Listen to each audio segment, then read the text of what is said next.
Bonjour à vous toutes et tous. Désolé pour ces quelques secondes de retard. Non, mais plus que des secondes, hein, quand même, ça se compte en minutes là, ce coup-ci. Petit souci technique pour débuter. Bon, c'est la fin de la journée, c'est déjà l'été, donc vous pouvez nous pardonner, en tout cas, je l'espère. Là, on est à 7e épisode du cycle de Patriméta en 2025 sur nos conférences et je pense qu'on va atteindre le sommet des conférences que nous avons abordées et des thèmes que nous avons abordés cette année, puisqu'on est en pleine actualité, puisqu'on va essayer de s'interroger sur les conditions actuelles de l'investissement aux États-Unis. Alors, longtemps, on a considéré les États-Unis comme un pôle d'attractivité incontournable pour les investisseurs, mais aujourd'hui, effectivement, ce pays, et en tout cas ses bourses, sont traversées par des dynamiques qui suscitent de sérieuses interrogations. Alors, si pour résumer, l'environnement est marqué, alors je vais essayer de le dire d'une façon très explicite, des politiques commerciales qui sont incertaines, instrumentalisant les droits de douane comme levier politique interne. Alors, je noircis bien évidemment le tableau, hein, puisque ça permettra ensuite à nos intervenants de rosir tout ça. Une ligne économique instable faite de revirements et d'annonces aux contours flous.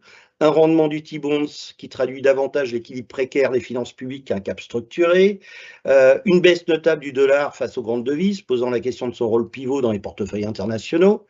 Et une perte progressive de leadership technologique et stratégique, désormais ouvertement contestée sur plusieurs fronts. Bon, on pourra en reparler avec Nvidia, le cas échéant, sur ce point. Ouais, une fois qu'on a cité tout ça, effectivement, il devient légitime de se demander si Wall Street reste encore la boussole des investisseurs ou si elle n'est plus qu'un dépôle d'un système devenu multipolaire, instable et imprévisible. Alors, une fois cités tous ces événements, on va essayer de s'attacher dans le cadre de cette conférence à identifier ce qui a changé et comment l'investissement transatlantique peut ou non rester une composante pertinente d'une stratégie patrimoniale en 2025. Alors, pour ce faire, et pendant 40 minutes, nous avons demandé à Hugo Duval, qui est le directeur du développement d'Opéra, bureau de famille, de questionner ses invités sur la compréhension du contexte, leur interprétation de la situation et la traduction dans leur gestion. Alors, pour accompagner Hugo, qui va les questionner ardemment, nous avons, vous les avez reconnus sûrement, Julie Jourdan, qui est la gérante du fonds Amplogest Pricing Power chez Amplogest. Ah, j'ai pas dit US, Power US, chez Amplogest. Bonjour Julie. Bonjour Bonjour. Hugo aussi, pardon, je n'avais pas dit Bonjour. bonjour. Et puis Kamal Shankari, qui est le gérant de Palatine Amérique chez Palatine Asset Management. Bonjour Kamal. Bonjour Pascal. Et maintenant, je laisse le ballon à Hugo qui va décliner l'ensemble de ces questions et gérer ce débat. Merci à vous tous. Merci Pascal. Merci Pascal pour cette introduction. Bonjour à toutes et bonjour à tous. Je vais commencer par une petite introduction très simple qui va reprendre un peu les éléments que tu as pu donner Pascal, mais en essayant de lier ça avec ce que les clients nous demandent au quotidien sur ces sujets. Puis après, on va glisser tout de suite vers les questions pour Kamal et Julie. Du coup, nous, l'analyse qu'on en fait, c'est qu'aujourd'hui, le S&P 500 et le Nasdaq viennent de franchir quand même des sommets qui sont historiques, donc ce n'est pas forcément un mauvais signe. Ils sont portés par l'enthousiasme autour de grands sujets comme l'intelligence artificielle, comme la résilience des grandes capitalisations et des données économiques souvent meilleures qu'attendues. Mais derrière cette dynamique de marché, il y a quand même des interrogations qui se posent, notamment jusqu'où ce cycle il peut aller. Est-ce que la dette américaine elle est soutenable? Quel impact et incertitudes il y a sur les politiques à venir et surtout comment adapter les allocations de nos clients dans un environnement qui est de plus en plus mouvant. Et ça, c'est les questions que les clients nous posent avec une question majeure qui est faut-il réduire aujourd'hui leur exposition aux États-Unis? Nous, notre conviction, elle est assez simple, elle est assez claire, c'est qu'il ne s'agit pas de sortir du marché aujourd'hui, mais c'est plutôt d'ajuster le positionnement. Si les règles historiques aujourd'hui, elles vacillent un peu avec la politique monétaire qui est moins lisible, les tensions géopolitiques dont tu parlais, Pascal, la dépréciation du dollar dont tu parlais également, il y a quand même des fondamentaux américains qui restent hyper puissants, que ce soit les marchés qui sont toujours aussi vastes, profonds et liquides, et c'est peut-être le plus important au monde, une capacité d'adaptation entrepreneuriale qui est toujours aussi impressionnante, et des secteurs qui restent hyper porteurs, comme les technologies de rupture, comme la défense, comme les infrastructures, comme la santé. Donc, ce qu'on veut dire par là, c'est que la vraie question, c'est pas faut-il désinvestir, mais comment rester exposé plus intelligemment. Et ça implique plusieurs choses. Ça implique de sélectionner les bons segments et les bons gérants, de diversifier les moteurs de performance et d'adapter ces outils. Donc, notre objectif à nous, c'est pas d'éliminer fondamentalement l'incertitude, c'est plutôt de la transformer en opportunité d'investissement. Et d'ailleurs, c'est du coup ce qu'on va voir avec nos deux invités du jour, Julie et Kamal, et on va attaquer, si vous le voulez bien et si vous êtes prêts, par la première question, qui est comment pouvons-nous interpréter les grands indicateurs économiques US, comme l'emploi, l'activité, la consommation, etc., pour la croissance américaine de cette année. Je vous pose la question à tous les deux. Le principe, il est simple, il y a 4 minutes. Donc, je vous laisse peut-être répondre tous les deux, ou un après l'autre, ou que un, c'est comme vous voulez. Moi, je jette l'œil sur le temps. Donc, j'y vais comme tu veux, Julie. Très bien, vas-y. Okay. Donc, je tiens d'abord à remercier Pascal, Hugo et Raphaël pour cette invitation qui me permet d'échanger avec vous sur ce marché et cette classe d'actifs très importante. Moi, je suis gérant du Fonds Palatine Amérique et je m'occupe aussi, j'ai une casquette aussi d'allocataire. Donc, je m'occupe aussi de la gestion sous mandat et de la gestion diversifiée. Du coup, pour répondre à la question d'Hugo, quand on regarde les indicateurs macroéconomiques en juin, eh ben, ils signalent tous une amélioration de l'économie. L'indice PMI manufacturier, qui est un indicateur avancé de la croissance économique, montre un taux d'expansion dans le secteur manufacturier. On voit que la production d'usines elle a augmenté pour la première fois depuis 4 mois. L'emploi a augmenté à un rythme plus rapide depuis 12 mois. Et les stocks et les délais de livraison des fournisseurs ont également contribué positivement. Du côté des entreprises, donc, ce qu'on voit aussi, c'est qu'on remarque un regard d'optimisme des entreprises, surtout des petites entreprises, une hausse des intentions d'investissement. Et ça montre quoi? Ça montre une confiance des investisseurs qui attendent probablement une issue favorable aux négociations sur les droits de douane entre les US et les partenaires commerciaux. Troisième chose, c'est la confiance des ménages, qui est une composante importante dans l'économie américaine, qui après avoir atteint des niveaux très très bas depuis la crise. Donc là, on voit qu'il s'est fortement amélioré en avril. Et enfin, il y a le chômage. Donc même s'il est en légère hausse, on reste sur des niveaux historiquement bas, avec une progression des salaires qui a fortement baissé. D'ailleurs, le différentiel entre le job actuel et le précédent est quasi nul. Cela veut dire que si un salarié quitte son job pour un autre, le nouveau n'est pas forcément mieux payé que l'ancien, et ce qui n'était pas le cas il y a 3 ans où les salariés étaient incités à démissionner. Donc on a eu l'épisode de la grande démission. Donc pour résumer, l'économie américaine, donc, elle reprend des couleurs avec des indicateurs avancés de la croissance dans le vert, des investisseurs et des consommateurs de plus en plus confiants, une inflation maîtrisée et un marché de l'emploi résilient. À mon sens, le seul bémol, c'est l'incertitude autour de l'issue des négociations sur le droit de douane qui semble sur la bonne voie avec la Chine et l'Europe. Merci Kamal. Julie, tu voulais ajouter un petit quelque chose? Oui, bien sûr. En fait, je rejoins complètement les propos de Kamal. On a une croissance économique qui est très résiliente en fait aux États-Unis, un marché de l'emploi qui reste très dynamique. C'est très important, le marché de l'emploi, parce que 50% de la croissance américaine, elle est directement liée à la consommation. Et comme la consommation, eh bien, c'est lié à l'emploi, c'est pour moi, en tout cas chez nous, on considère que c'est un indicateur qui est tout à fait majeur. Et là-dessus, on a eu plutôt des indications situation tout à fait favorable ces dernières semaines. L'autre élément très important, c'est que l'inflation, contrairement aux craintes qu'on a eues il y a quelques mois, pour le moment, on continue d'être sur une trajectoire qui est stable de désinflation. Et ça, c'est quelque chose de très important. Alors, bien évidemment, on a des incertitudes sur l'évolution des droits de douane, mais à ce stade, on est dans une économie qui est robuste, avec un consommateur américain qui va bien et un consommateur américain qui a un emploi. Donc, c'est des éléments qu'il faut garder en tête. On n'entend pas, en fait, tu es en mute. Merci. Je vous remercie tous les deux pour, tu peux lire sur mes lèvres, pour cette première réponse sur lesquelles vous semblez alignés. La deuxième, je vais la poser à tous les deux aussi, c'est malgré le sérieux affiché de la politique de la Réserve fédérale, les signaux de stabilisation peinent à émerger. Il y a les taux à 10 ans qui restent obstinément élevés. Il y a le dollar qui se déprécie face à l'euro, ça on a déjà parlé. Et la stratégie des droits de douane, dont vous avez fait état également à ce moment-là, qui semble échouer à enrayer les déséquilibres budgétaires, grosso modo.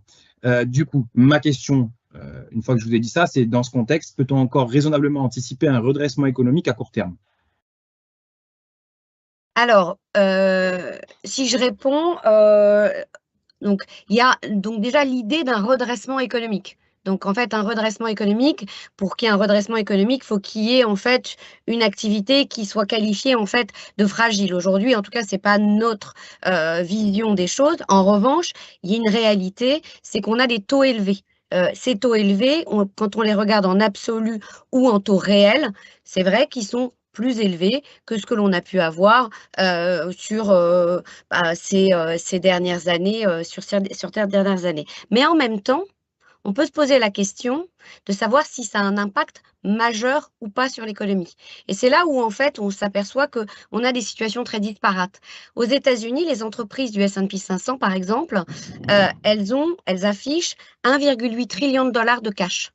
Donc, ça veut dire qu'aujourd'hui, en dépit des investissements colossaux qui sont faits dans l'IA, dans les infrastructures, dans tout un certain nombre de choses, de dépenses d'investissement, eh bien, les entreprises américaines, elles sont très saines. Elles ont des bilans très sains et c'est pareil pour les ménages, puisque les ménages, globalement, sont à la fois, on en parlait tout à l'heure, ont un taux d'emploi qui est très élevé historiquement, mais en plus, ils ont finalement leur richesse globale qui est solide, en tout cas pour une grande majorité d'entre eux, puisqu'on a un niveau des prix immobiliers et des marchés actions qui sont proches, voire au plus haut.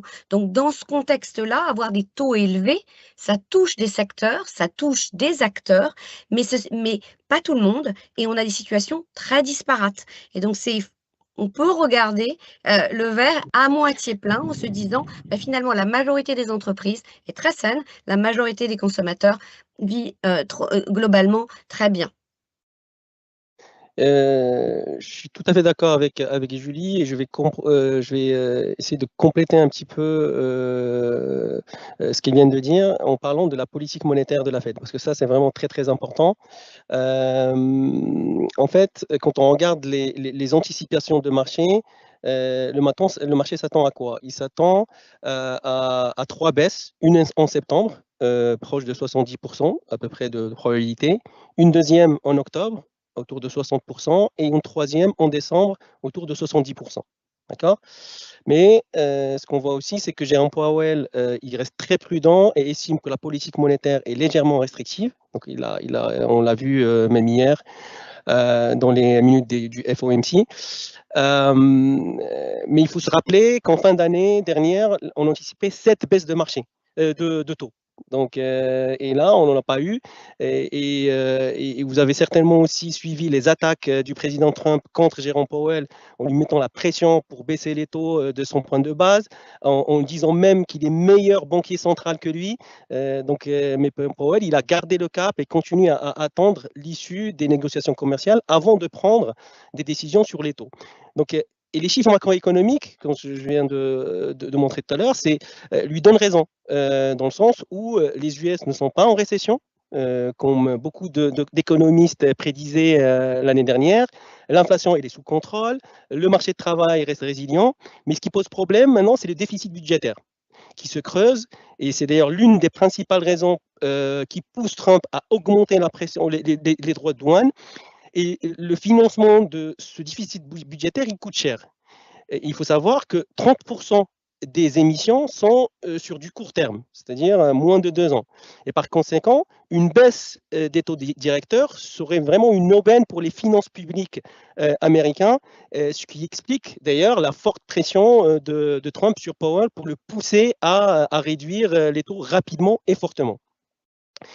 Et enfin, il y a la dépréciation du dollar. Donc, ce que tu disais, Hugo, donc le dollar, l'eurodoll, il est passé de 1,02 en janvier à 1,18 début juillet.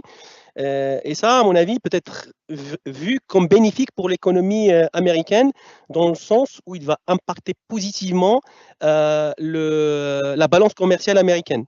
Donc, ce qui va se passer, c'est ils vont booster les exportations et réduire les importations. Et si on combine cette baisse du dollar avec une hausse mesurée des droits de douane, on va dire autour de 20%, et ben là, on va avoir une balance commerciale qui sera de moins en moins déficitaire, et ce qui sera bénéfique aussi pour l'économie américaine. Super, merci à vous deux. On parlait notamment de certains secteurs qui se portent plutôt bien. Selon vous, tous les deux, vous direz quoi au niveau des secteurs qu'il faudrait un peu éviter, et ceux plutôt que vous privilégiez aujourd'hui dans vos réflexions? Alors, si je commence, en fait, nous, on a une vision. On a une vision où, en fait, on ne raisonne pas en termes de secteur, on raisonne en termes de, finalement, de thématiques de croissance structurelle. On en parlait au début, c'est évoqué. On a une sélection, en fait, on essaye de regarder, d'identifier ces segments de croissance et dans lesquels peuvent intervenir plusieurs secteurs d'activité. Je pense, par exemple, à tout ce qui est autour de l'IA. Autour de l'IA, on va trouver à la fois des sociétés de technologie, des industriels, des sociétés autour de l'énergie, etc.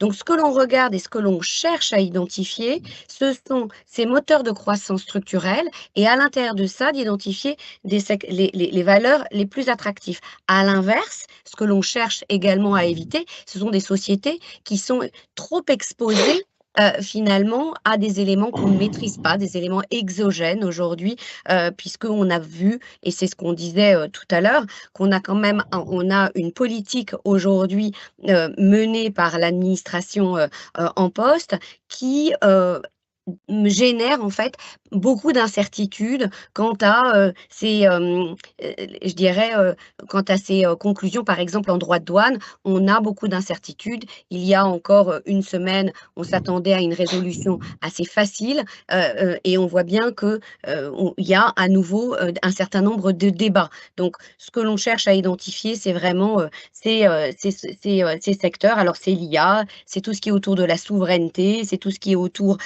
des nouvelles tendances moteurs de croissance structurelle.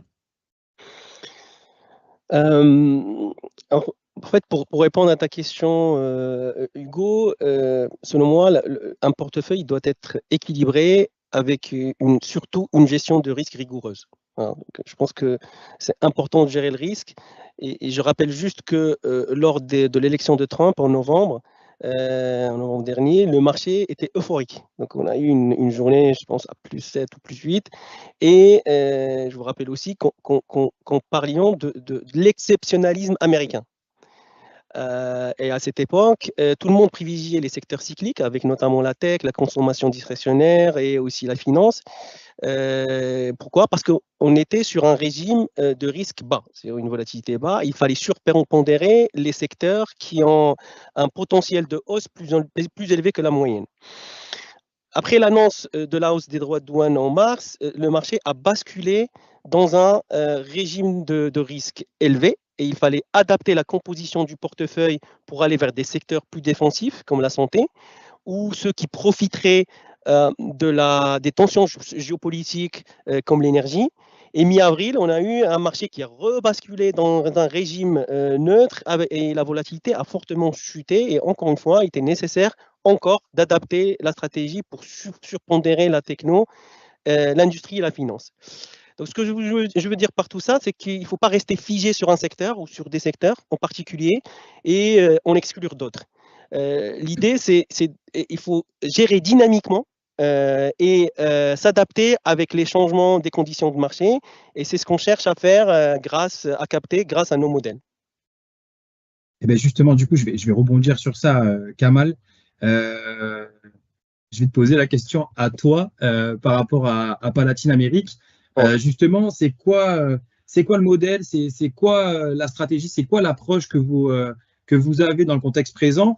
Et tu parlais de rigueur, et il me semble que vous avez intégré un moteur IA dans vos sélections quantitatives. Justement, en quoi ça vous apporte cette rigueur, cette objectivité? Ouais. Très bonne question. En fait, quand je suis allé, quand je suis arrivé chez Palatine il y a 3 ans, il y avait un fonds US qui était géré depuis Paris avec une approche fondamentale. D'accord ? Les performances n'étaient pas au rendez-vous et nous avons conclu qu'il était compliqué pour une petite société de gestion comme la nôtre de rivaliser avec les gérants américains avec les moyens colossaux qu'ils ont. Du coup, on a fait le choix soit de tuer le fonds ou bien de le déléguer à une autre société de gestion du groupe BPCE, parce qu'on appartient au groupe BPCE, ou encore trouver un style de gestion différenciant qui pourrait combler notre manque de moyens. Et c'est là où il a été décidé d'utiliser des modèles de machine learning, donc d'IA, pour gérer le fonds. Or, il ne suffit pas de le vouloir pour le faire, mais il fallait au préalable avoir des compétences dans l'IA en interne. Et puisque j'ai une formation de data scientist, je maîtrise un peu le sujet, il a été décidé de me confier la gestion du fonds il y a 2 ans. Mais ce n'était pas suffisant non plus, puisqu'il fallait aussi des comptes pour travailler sur la définition des process, développer des modèles, et c'est là où nous avons choisi une start-up spécialisée sur le sujet avec laquelle je travaille. Alors comment ça marche? Nous travaillons sur un univers d'investissement de presque de 350 titres qui correspondent au S&P ESG. Après, nous récupérons plusieurs centaines de milliers de données qu'on décompose en 4 blocs. Donc, on a des données macroéconomiques, donc PIB, inflation, déficit budgétaire, emploi, etc. On a des données spécifiques à la boîte, donc des bénéfices, les dettes, les ratios financiers, la volatilité ou les volatilités, les volumes, etc. On a des données qui sont relatives au secteur d'activité, donc les performances du secteur. Par exemple, pour le secteur de l'énergie, on va prendre les prix des matières premières. Pour celui de l'auto, on va prendre le nombre des voitures immatriculées, etc. Et le dernier bloc, c'est des données techniques. Ce sont des données qui vont détecter les tendances, donc comme les moyens mobiles, ou celles qui vont détecter un certain retour à l'équilibre, ou celles qui vont détecter le régime de risque. Après, ce qu'on va faire, on va calculer la performance future de chaque titre en utilisant une batterie de modèles. Et là, il faut juste voir le modèle comme étant un analyste qui me donne un avis sur le titre avec sa propre méthodologie. Et c'est là où c'est intéressant car en fait, je pourrais avoir un très très grand nombre d'analystes dont je maîtrise la méthode de travail.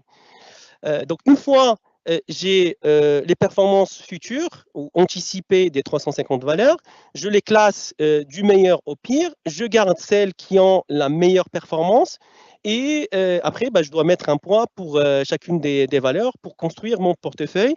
Et l'idée, c'est je le construis en maximisant la performance du portefeuille, tout en réduisant à la fois les biais sectoriels par rapport au benchmark et aussi en réduisant la volatilité.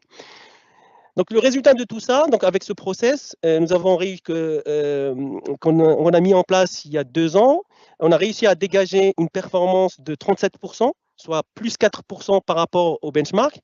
Nous sommes à plus 4,5% par rapport à l'indice depuis le début de l'année. En termes de classement, nous sommes classés dans le top 5 de la catégorie Morningstar sur 2 ans, et on est même 2e depuis le début d'année. Donc tout ça, ça montre que pour le moment, avec une stratégie scientifique basée sur des modèles mathématiques, mais gérée et contrôlée par des humains, on arrive à dégager de la performance et à délivrer de l'alpha. Tu es encore en mute. Hugo, tu es en mute.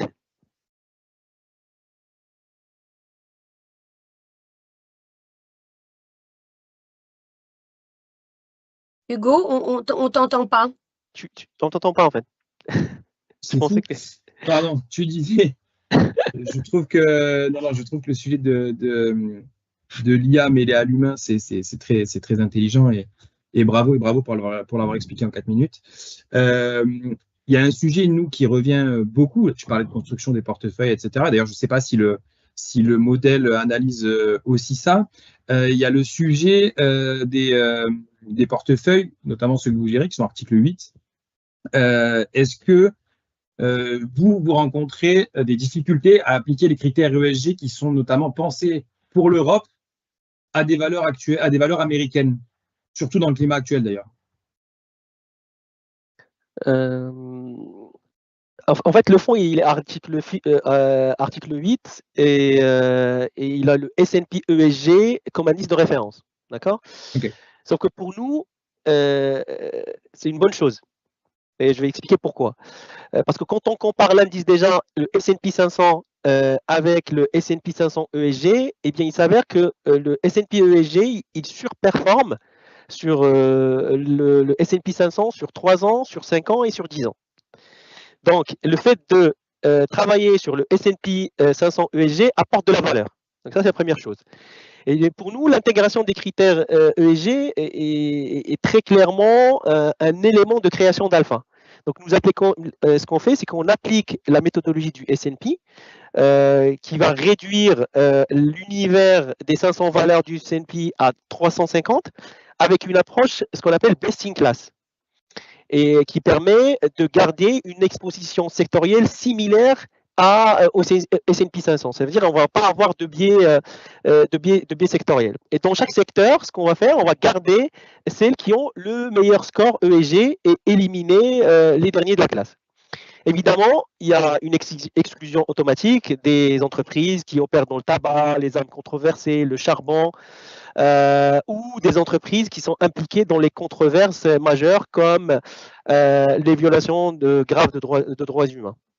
Donc pour nous, l'intégration des critères ESG à cette méthodologie de best in class, c'est un moteur de performance parce qu'on a constaté qu'elle nous permet de gérer le risque en évitant les entreprises qui sont susceptibles de fortement décrocher à cause des controverses liées à des critères extra-financiers. Voilà. Okay. Julie, sur ce sujet, toi, sur les indices, les critères ESG? Écoute, nous aussi, on n'a pas de difficulté, on n'a pas de difficulté qui est liée en fait à l'ESG. Alors, on a une démarche qui est très différente, hein, puisque nous on fait une approche fondamentale. On a un univers d'investissement qui est le marché américain, et à partir de là, on est un fonds labellisé, donc dans sa dernière version. Donc, qu'est-ce que ça veut dire? Ça veut dire que c'est la version la plus exigeante qui nous amène à exclure en fait 30% de l'univers d'investissement dans lequel on ne pourra pas investir. Et à partir de là, on va regarder en fait et identifier les valeurs qui ont du pricing power, puisque nous, notre fonds, il est véritablement focalisé sur le pricing power. Et donc, à l'intérieur de ça, eh bien, on gère cette poche et ces portefeuilles avec l'ESG. Ce qu'il faut savoir, c'est que le pricing power, c'est identifier des valeurs des sociétés qui ont la maîtrise en fait de leur relation avec leurs clients ou avec leurs fournisseurs, parce qu'ils proposent des produits ou des services qui sont jugés incontournables ou indispensables. Alors, qu'est-ce que ça veut dire? Ça veut dire que ce sont des secteurs en général qui sont assez peu concurrentiels souvent, ou qu'on a un savoir-faire, une avance technologique qui sont particuliers. Ce qui veut dire qu'on ne trouve pas un certain nombre de secteurs qui naturellement, en fait, ne sont pas très, comment dire, ESG compatibles. Par exemple, tout ce qui est exploration, production, eh bien, c'est très difficile d'identifier des barrières à l'entrée. Donc, c'est typiquement un secteur sur lequel on est peu exposé. C'est un secteur dans lequel on ne peut pas, de toute façon, on ne peut pas être exposé dans le cadre du label. Mais il n'y a pas de pricing power, donc ça ne nous gêne absolument pas dans notre gestion. Ce qu'il faut avoir également en tête, c'est que dans le contexte, et c'est là où c'est très intéressant et très important, ta question, c'est de se dire finalement avec le climat actuel, est-ce que ça change les choses? Alors jusqu'à présent, ça ne change pas puisqu'on s'appuie sur les données qui sont des données qui sont celles de 2024 ou de 2025.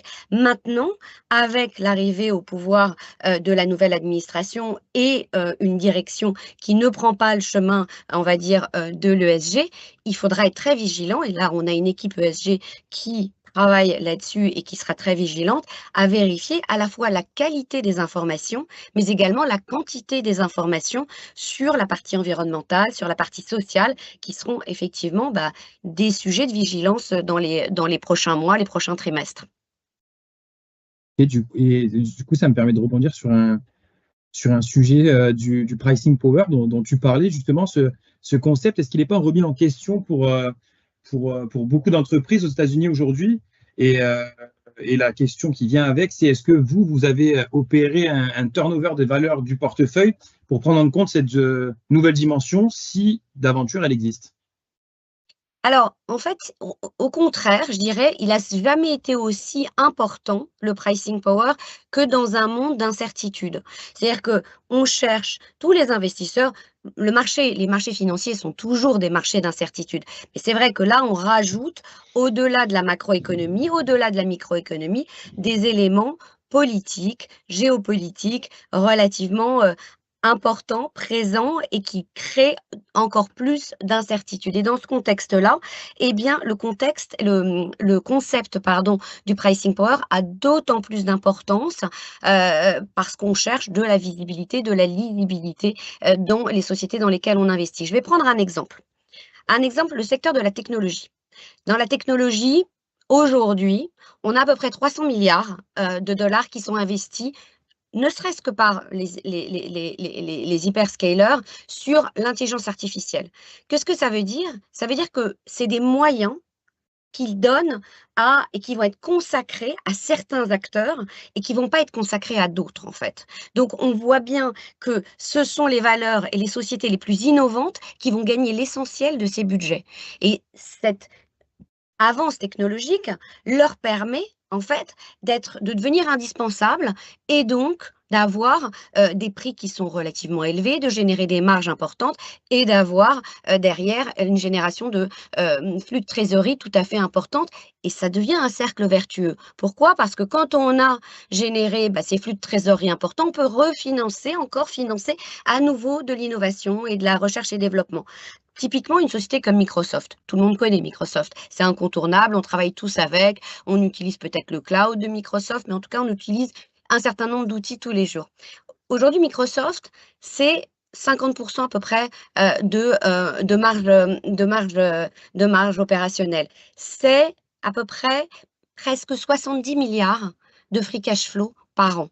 Et ça leur permet de financer 80 milliards d'investissements dans l'IA.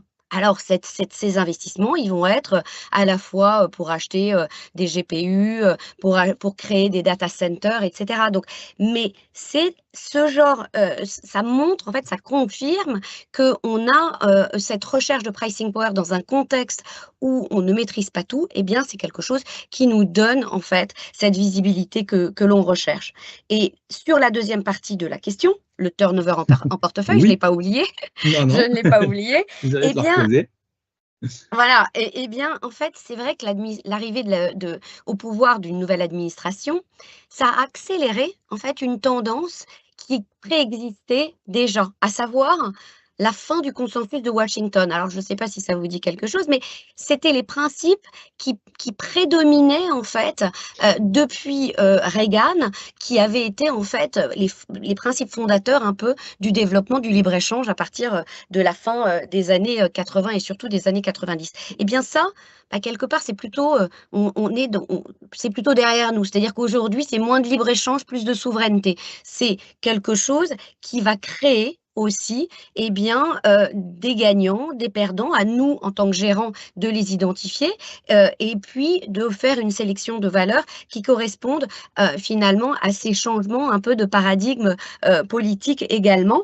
Et quelque part, dans ce contexte-là, on a identifié on va trouver en fait cette volonté de créer des champions nationaux, à la fois industriels, à la fois sur différents en fait domaines, et ça nous a conduit en fait à avoir un turnover un peu plus important que d'habitude depuis ce début d'année. Habituellement, on a à peu près une entrée, une sortie de titres par mois. Et bien là, depuis le début de l'année, on était à un rythme qui était entre 1 et 2 sociétés rentrées et sorties dans le portefeuille par mois depuis le début de l'année pour justement accompagner en fait cette accélération du changement que l'on a observé.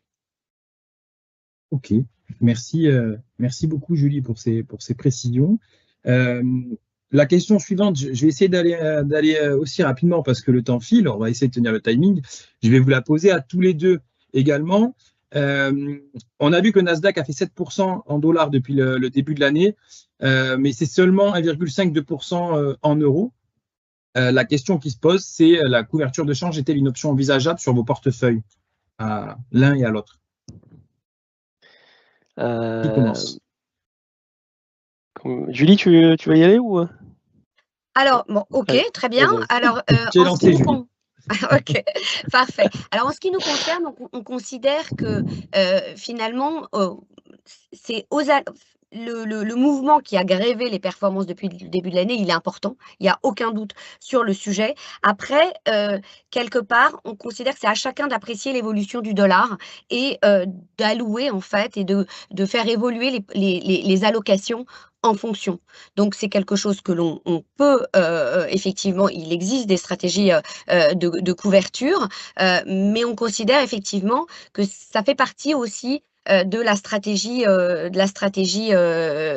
globale. Nous, on a créé une part hedgée, mais encore une fois, c'est vrai que quelque part, voilà, l'appréciation de l'évolution du dollar est quelque chose qui ne nous appartient pas en tant que gérant. Voilà. Ok. Kamal, je vais compléter ce qu'a dit justement Julie. En fait, le taux de change, il est très important à prendre en compte. Comme je dis tout à l'heure, cette année, donc l'euro est passé de 1,02 en janvier à 1,18 en début juillet. Donc là, on a une progression de 14% quand même de l'euro. Et juste pour fixer les idées, quand on regarde le S&P 500 dividende réinvesti en dollars, il est à 6,5% aujourd'hui. D'accord ? Par contre, quand on le regarde en euros, il baisse de 6%. Ça veut dire qu'on a à peu près 12% de différence qui vient de l'effet dollar. Inversement, sur 2024, quand on regarde le S&P en euros, on voit qu'il a surperformé le S&P en dollars de 9%. Ça veut dire quoi? Ça veut dire que l'effet change peut des fois jouer en faveur ou en défaveur du client selon l'évolution de la parité euro-dollar. Donc, pour revenir au fond, nous, on a deux parts. On a une part en euros et une part en dollars. Et donc, le client peut choisir la part qui lui convient, mais nous n'avons pas pour l'instant de part hedgée, puisque pour le moment, on n'a pas eu de demande de ce type de part pour le moment. Voilà. Ok. Et si on parlait futur maintenant, pour la dernière question, parce qu'on a fait le point actuel, maintenant on va essayer de se projeter un peu. Je voyais sur Patrimeta notamment que les conseillers, dans le cadre de leurs allocations, ils se posaient des questions et ils avaient aussi une vision très contrastée sur l'investissement aux US. Vous, tous les deux, quel message vous aimeriez leur donner, leur faire passer, et notamment en termes de perspective? Alors, en fait, quand tu l'as bien expliqué au début en introduction, et là je vais mettre ma casquette d'allocataire, la question que tout allocataire ou constructeur de portefeuille, notamment les CGP, devrait se poser, selon moi, n'est pas est-ce qu'on doit investir sur les US ou pas, mais plutôt combien on devrait en mettre. Et il me semble nécessaire de définir une allocation stratégique, donc liée à l'horizon du placement du client. Et cette allocation devrait être la base du portefeuille. Donc, pour vous donner un exemple, pour un client, par exemple, qui a un profil équilibré, une allocation stratégique simple, on va dire 50% actions, 50% taux. Donc, si je n'ai aucune vue de marché, je vais être investi suivant cette allocation. Et si je pense que les marchés vont monter, alors je pourrais surpondérer les actions en passant, par exemple, à 55 voire 60%. Si au contraire, je pense qu'ils vont baisser, alors je réduirai le poids des actions en passant à 40%, par exemple. Mais je reste toujours investi sur les actions. Je ne fais pas de market timing, car si je me trompe, en fait, cela va coûter très cher. Et je serai toujours en train, et ça je le vois tout le temps avec mes clients, avec les conseillers, ils sont toujours en train de se poser la question, quand est-ce que je vais pouvoir rentrer, surtout quand on rate un rallye de 10 ou 20% de hausse. Du coup, pour revenir aux US, dans toute allocation action, on devrait avoir une diversification géographique entre Europe, US, Japon, émergent, et chacun mettra les poids qui lui conviennent selon les objectifs d'investissement et ses contraintes. Et on va sous-pondérer ou surpondérer chaque zone géographique selon les vues de marché.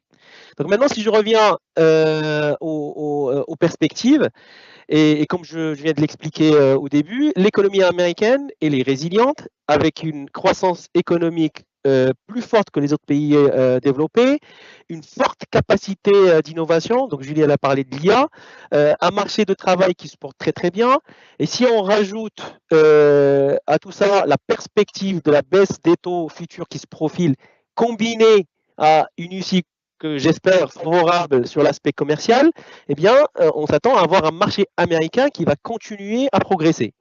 D'ailleurs, le marché US, il a pris plus de 20% quand on regarde, que ce soit en dollars ou en euros, entre mi-avril et aujourd'hui. Donc, ceux qui ont décidé de sortir complètement du marché en mars, eh bien là, ils viennent de rater un gros rallye et risquent d'attendre très longtemps avant de décider de rentrer. Ce qui, à mon avis, est une stratégie très risquée, car un marché haussier peut durer plusieurs années. Julie? Oui, alors moi, je dirais en 3 points. En 3 points, s'il faut retenir 3 choses sur les perspectives, c'est que nous, on est convaincus que l'exceptionnalisme américain, il est toujours là.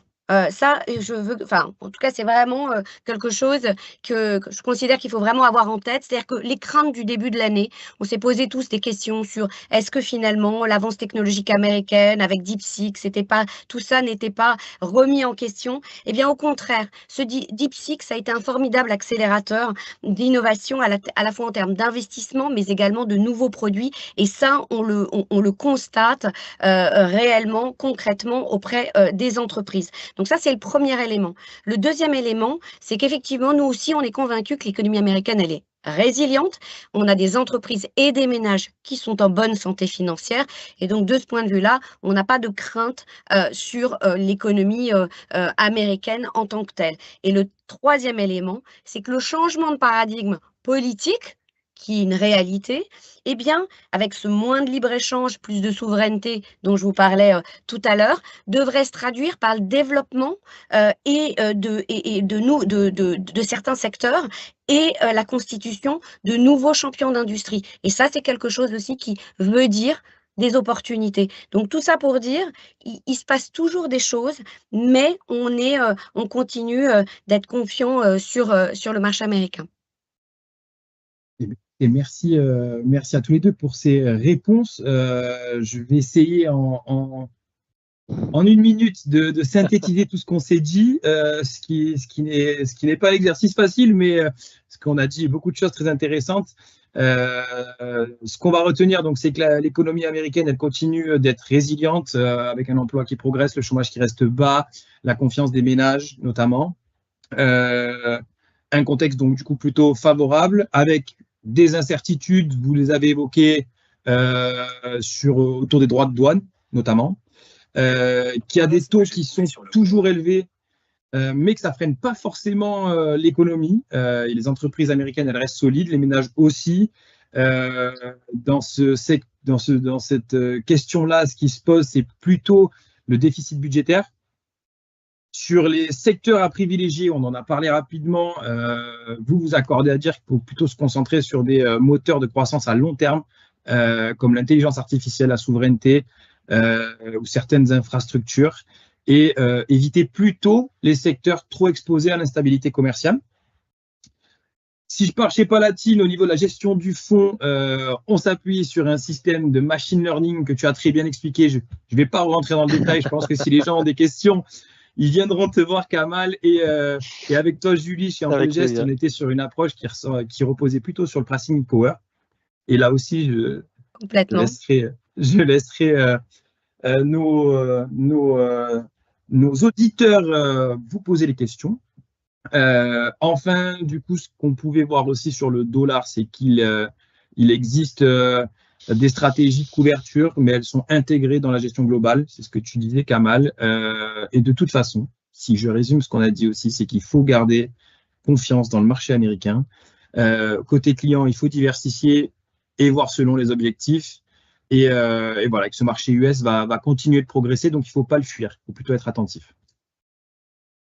Bravo. Écoute, j'ai essayé de vous écouter religieusement. C'était un plaisir. Je vais me tourner maintenant vers Pascal pour lui poser une question d'ordre technique. C'est comment on peut retrouver les produits qui sont proposés par Amplegest et Palatine sur Patrimeta. Ah bah, merci Hugo et bravo pour cette présentation. Donc ça veut dire que vous allez renforcer très fortement vos allocations sur le marché US désormais auprès de vos clients, Hugo, hein, je comprends ça. Carrément. Donc moi je vais essayer de vous connaissez tous maintenant la plateforme Patrimeta, je vais essayer de vous expliquer deux choses. D'une part, comment retrouver très rapidement les produits. Je pense que vous voyez mon écran maintenant. D'abord, vous avez, comme vous le savez, vous avez le requêteur, notre concierge, qui permet de retrouver des produits avec une spécificité sur Patrimeta, c'est qu'on a selon les grandes thématiques, et on a une thématique qui par un heureux hasard s'appelle Pricing Power. Et lorsqu'on cherche les résultats, on va retrouver effectivement des portefeuilles concernés par cette thématique, et notamment le fonds que gère avec forte habilité Julie, donc Pricing Power US. Vous allez retrouver bien sûr un résumé du portefeuille, et puis si vous le souhaitez, vous pouvez aller plus loin dans la compréhension du produit en ayant un lien direct vers le secteur, vers les caractéristiques du produit, et découvrir l'ensemble des informations utile à votre compréhension complète du produit. Autre élément qui me paraissait intéressant de vous présenter, lorsque vous cherchez à en savoir plus sur l'évolution des marchés, l'évolution de la macroéconomie aux États-Unis, vous avez une petite icône ici. Alors nous aussi, on a notre IA, notre moteur qui travaille sous vectorisation sémantique, hein, pour parler le jargon nouvellement admis aujourd'hui. Et effectivement, lorsqu'on va, on appelle notre assistant Patrimeta, et je me suis amusé à poser une petite question pendant que la conférence, en disant je cherche des articles sur l'évolution économique aux États-Unis avec plein de fautes d'orthographe. Et effectivement, bon, il m'a évoqué un article de Dorval, donc on ne va pas en parler, mais on a aussi un certain nombre d'articles sur lesquels effectivement vous pouvez aller rapidement, ticker, et qui va vous présenter une présentation. Là, c'est l'échiquier qui vous est présenté. Alors, autre élément qui me paraissait intéressant de souligner, c'est que lorsque vous êtes sur la plateforme, et je vais enlever tous nos assistants, puisqu'on a des assistants aussi sur les stands maintenant, si vous voulez regarder Palatine AM et découvrir l'ensemble de leur offre de gestion, vous allez sur le stand, vous pouvez contacter l'ensemble de l'équipe commerciale d'une façon directe, hein, à la fois en message mais aussi en visio, et puis découvrir le produit comme on l'a fait tout à l'heure. Et là, vous allez retrouver le produit Palatine Amérique qui vous est présenté avec effectivement un ensemble d'éléments. Et là, encore, vous allez retrouver à la fois les produits, mais comme vous pourriez le trouver sur Amplegest, un certain nombre de vidéos, de documents et de liens qui vont vous en apprendre plus sur les blogs et les convictions de cet établissement. Voilà très rapidement ce que je voulais souligner pour retrouver les produits et pour en savoir plus, pour préparer vos rendez-vous lorsque vous avez vos clients qui arrivent. Je pense qu'on va regarder si j'ai des questions. Alors, vite fait, je regarde, je sors de là. Je me remets sur la conférence. Ah oui, alors. J'ai une première question sur les référencements pour Palatine et pour Amplegest. Où on peut trouver vos produits? Julie, Kamal? Alors, en ce qui concerne Pricing Power ES, on peut le trouver sur quasiment toutes les grandes plateformes, AXA, Apicil, Cardiff, Generali, La Mondiale, Spirica, donc quasiment toutes. Il y en a deux où on ne les trouve pas encore, mais sinon, enfin c'est Swiss Life notamment, mais qui sont effectivement, sinon globalement, vous les trouvez sur toutes les grandes plateformes. Merci Julie. Et pour Palatine? Alors la part R en euros, elle est chez Generali Vie, chez Neuflis Vie, Apicil, Life et Assurance et AG2R La Mondiale. Bon, donc pas de raison de ne pas souscrire à vos produits puisqu'on les trouve dans toutes les bonnes maisons sur la place de Paris. Alors, j'ai une deuxième question. Alors, il y en a, je vais essayer de synthétiser l'ensemble des questions. Alors, c'est plutôt sur ça porte un peu sur la volatilité des marchés US. Donc, on sait qu'il y a une forte, enfin, on sait. Vous savez, il y a une forte volatilité sur ces marchés. Et la question porte sur la façon de gérer effectivement cette volatilité au quotidien. On sait que comme le marché est associé à des petits porteurs, hein, donc qui représentent une part considérable du flottant des entreprises aux États-Unis, compte tenu du poids des fonds de pension notamment. Et donc, ça génère une volatilité qui est liée alors, je ne sais pas comment on dit maintenant, on ne dit plus les tweets, on dit les X ou les trusts de l'administration américaine. Bon, il va falloir qu'on trouve un mot pour ça encore. Et donc, effectivement, ça a des effets de volatilité assez forts. Julie, Kamal? Alors c'est vrai, hein, les Américains, en fait, ils investissent de plus en plus, beaucoup de leur épargne dans les marchés d'actions. Donc ça peut générer effectivement de la volatilité. Après, écoutez, moi, ça fait 25 ans que je suis sur le marché américain. Le marché américain, il y a toujours eu de la volatilité. Et c'est notre métier de gérant, en fait, de vivre avec cette volatilité et trouver des opportunités ou pas sur un certain nombre de titres ou de secteurs, ça fait vraiment partie en fait de la gestion américaine. Et encore une fois, après 25 ans, même un peu plus sur le marché américain, je dirais ça globalement pas tant de changé que ça la volatilité, même si la structure du marché a changé. Merci Julie. En fait, moi de mon côté, je pense que vous l'avez bien compris, j'utilise des indicateurs mathématiques pour essayer de gérer un peu ou de décimer ou de prévoir le régime de volatilité. Et on appelle ça risk on, risk off. Donc risk on quand la volatilité est basse, donc là on peut prendre du risque, et risk off, la volatilité est élevée, on ne prend pas de risque. Mais comment ça marche? En fait, on a développé un indicateur basé sur 3 gros blocs. Donc la liquidité du marché, la volatilité du marché et les spreads de crédit. Et la liquidité, l'idée c'est de voir est-ce que les banques arrivent à se financer. Et on regarde aussi, est-ce que les investisseurs ils sont en train d'acheter de la protection ou bien d'acheter de l'exposition au marché. Et ça nous donne une idée sur la liquidité. Sur la volatilité, donc on regarde ce qu'on appelle la volatilité implicite. C'est une volatilité future et qui nous donne parce que le VIX, par exemple, c'est une volatilité future. C'est une volatilité implicite. Donc là, on va le prendre sur plusieurs actifs, donc sur les actions, sur les taux, sur le change, sur les devises, sur les matières premières.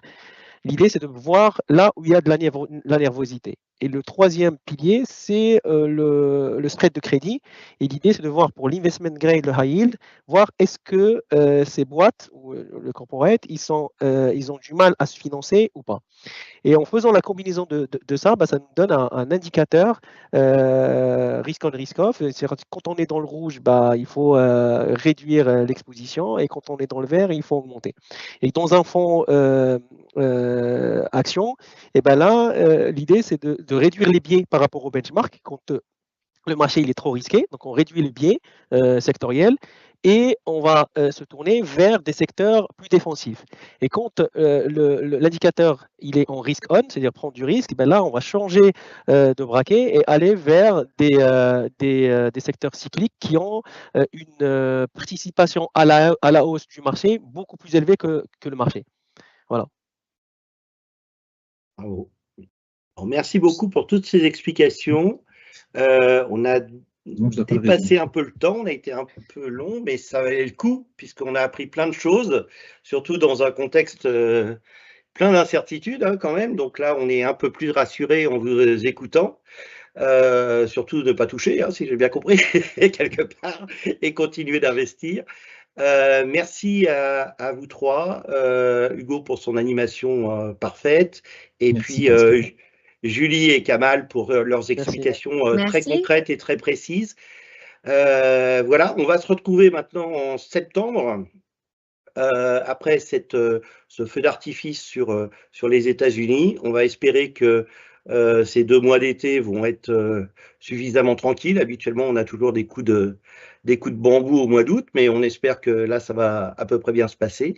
Et on se retrouve sûrement dès la première semaine de septembre pour une nouvelle conférence qu'on vous annoncera très rapidement. Je crois qu'on a prévu 3 conférences sur le mois de septembre, donc puisque la rentrée va être particulièrement active pour finir correctement le trimestre.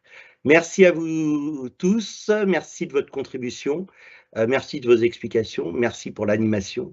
Et puis, je vous souhaite de bonnes vacances à tous. Profitez bien du soleil que nous, on a déjà. Merci Pascal. À vous. Merci Hugo, merci Julie. Merci Kamal, merci Julie, c'était un plaisir. Pareil. À très vite. À très vite.